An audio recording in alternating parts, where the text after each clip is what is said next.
Hello, Anne listeners. Do you ever wish you could get artisan breads and pastas delivered directly to your door? Well, Wild Grain does just that, delivering pastries, pastas, and delicious bread made from clean ingredients that you just heat up from frozen to add to your weekly meals.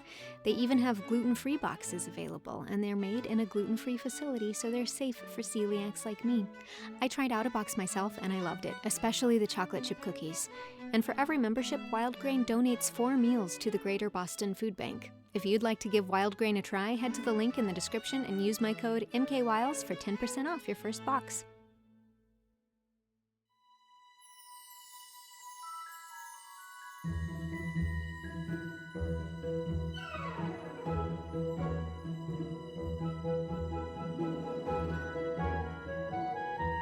Anne of the Island, Chapter 37.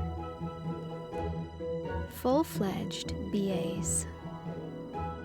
I wish I were dead, or that it were tomorrow night, groaned Phil. If you live long enough, both wishes will come true, said Anne calmly. It's easy for you to be serene. You're at home in philosophy.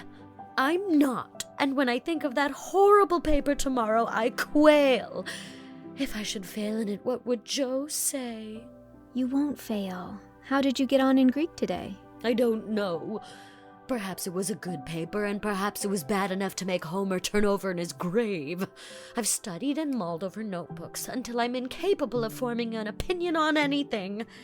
How thankful little Phil will be when all this examinating is over. Examinating? I never heard such a word. Well, haven't I as good a right to make a word as anyone else? Demanded Phil. Words aren't made, they grow, said Anne. Never mind. I begin faintly to discern clear water ahead where no examination breakers loom. Girls, can you realize that our Redmond life is almost over? I can't, said Anne sorrowfully. It seems just yesterday that Pris and I were alone in that crowd of freshmen at Redmond, and now we are seniors in our final examinations. Potent, wise, and reverend seniors, quoted Phil. Do you suppose we really are any wiser than when we came to Redmond?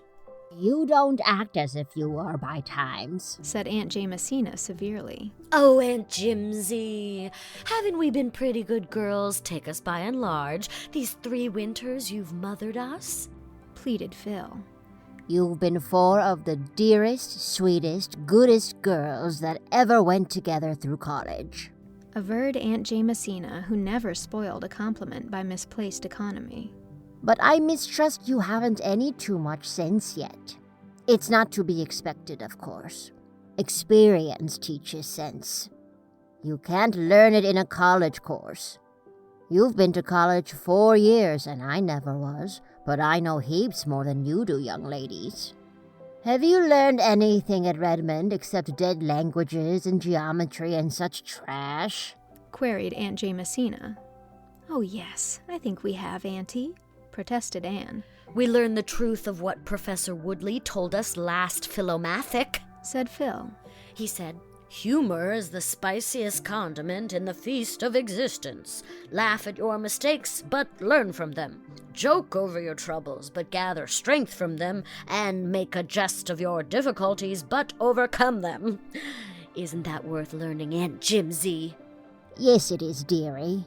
When you've learned to laugh at the things that should be laughed at, and not to laugh at those that shouldn't, you've got a wisdom and understanding. What have you got out of your Redmond course, Anne? Murmured Priscilla aside. I think, said Anne slowly, that I really have learned to look upon each little hindrance as a jest and each great one as the foreshadowing of victory. Summing up, I think that is what Redmond has given me. I shall have to fall back on another Professor Woodley quotation to express what it has done for me, said Priscilla. You remember that he said in his address, there is so much in this world for us all if we only have the eyes to see it, and the heart to love it, and the hand to gather it to ourselves. So much in men and women, so much in art and literature, so much everywhere in which to delight, and for which to be thankful. I think Redmond has taught me that in some measure, Anne. Judging from what you all say, remarked Aunt Jamesina, the sum and substance is that you can learn. If you've got natural gumption enough, in 4 years at college, what it would take about 20 years of living to teach you. Well, that justifies higher education in my opinion. It's a matter I was always dubious about before. But what about people who haven't natural gumption, Aunt Jimsy? People who haven't natural gumption never learn, retorted Aunt Jamesina. Neither in college nor life. If they live to be 100, they really don't know anything more than when they were born. It's their misfortune, not their fault, poor souls. But those of us who have some gumption should duly thank the Lord for it. Will you please define what gumption is, Aunt Jimsy? Asked Phil. No, I won't, young woman. Anyone who has gumption knows what it is, and anyone who hasn't can never know what it is. So there is no need of defining it. The busy days flew by and examinations were over. Anne took high honors in English, Priscilla took honors in classics, and Phil in mathematics. Stella obtained a good all-round showing. Then came convocation. "This is what I would once have called an epic in my life," said Anne, as she took Roy's violets out of their box and gazed at them thoughtfully. She meant to carry them, of course, but her eyes wandered to another box on her table. It was filled with lilies of the valley, as fresh and fragrant as those which bloomed in the Green Gables yard when June came to Avonlea. Gilbert Blythe's card lay beside it. Anne wondered why Gilbert should have sent her flowers for convocation. She had seen very little of him during the past winter. He had come to Patty's place only one Friday evening since the Christmas holidays, and they rarely met elsewhere. She knew he was studying very hard, aiming at high honors and the Cooper Prize, and he took little part in the social doings of Redmond. Anne's own winter had been quite gay socially. She had seen a good deal of the Gardners. She and Dorothy were very intimate. College circles expected the announcement of her engagement to Roy any day. Somehow, Anne expected it herself. Yet, just before she left Patty's place for convocation, she flung Roy's violets aside and put Gilbert's lilies of the valley in their place. She could not have told why she did it. Somehow, old Avonlea days and dreams and friendships seemed very close to her in this attainment of her long-cherished ambitions. She and Gilbert had once pictured out merrily the day on which they should be capped and gowned graduates in arts.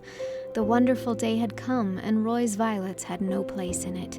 Only her old friend's flowers seemed to belong to this fruition of old blossoming hopes which he had once shared. For years this day had beckoned and allured to her, but when it came, the one single, keen, abiding memory it left with her was not that of the breathless moment when the stately president of Redmond gave her cap and diploma and hailed her B.A.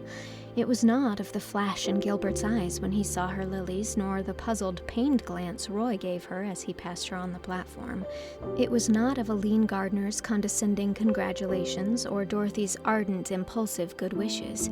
It was of one strange, unaccountable pang that spoiled this long-expected day for her and left it in a certain faint but enduring flavor of bitterness. The arts graduates gave a graduation dance that night. When Anne dressed for it, she tossed aside the pearl beads she usually wore and took from her trunk the small box that had come to Green Gables on Christmas Day. In it was a thread-like gold chain with a tiny pink enamel heart as a pendant. On the accompanying card was written, "With all good wishes from your old chum, Gilbert." Anne, laughing over the memory the enamel heart conjured up the fatal day when Gilbert had called her carrots and vainly tried to make his peace with a pink candy heart, had written him a nice little note of thanks, but she had never worn the trinket. Tonight she fastened it about her white throat with a dreamy smile. She and Phil walked to Redmond together. Anne walked in silence. Phil chattered of many things. Suddenly she said, "I heard today that Gilbert Blythe's engagement to Christine Stewart was to be announced as soon as convocation was over. Did you hear anything of it?" "No," said Anne. "I think it's true," said Phil lightly. Anne did not speak. In the darkness she felt her face burning. She slipped her hand inside her collar and caught at the gold chain. One energetic twist and it gave way. Anne thrust the broken trinket into her pocket. Her hands were trembling and her eyes were smarting. But she was the gayest of all the gay revelers that night, and told Gilbert unregretfully that her card was full when he came to ask her for a dance. Afterwards, when she sat with the girls before the dying embers at Patty's place, removing the spring chilliness from their satin skins, none chatted more blithely than she of the day's events. Moody Spurgeon McPherson called here tonight after you left, said Aunt Jamesina, who had sat up to keep the fire on. He didn't know about the graduation dance. That boy ought to sleep with a rubber band around his head to train his ears not to stick out. I had a beau once who did that, and it improved him immensely. It was I who suggested it to him, and he took my advice, but he never forgave me for it. Oh, Moody Spurgeon is a very serious young man, yawned Priscilla. He is concerned with graver matters than his ears. He is going to be a minister, you know. Well, I suppose the Lord doesn't regard the ears of a man, said Aunt Jamesina gravely, dropping all further criticism of Moody Spurgeon. Aunt Jamesina had a proper respect for the cloth, even in the case of an unfledged parson.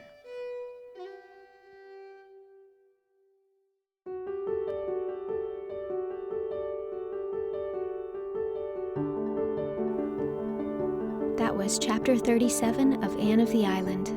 Philippa Gordon was read by Janet Krupin. Aunt Jamesina was read by Julia Cho. Priscilla Grant was read by Joanna Sotomura.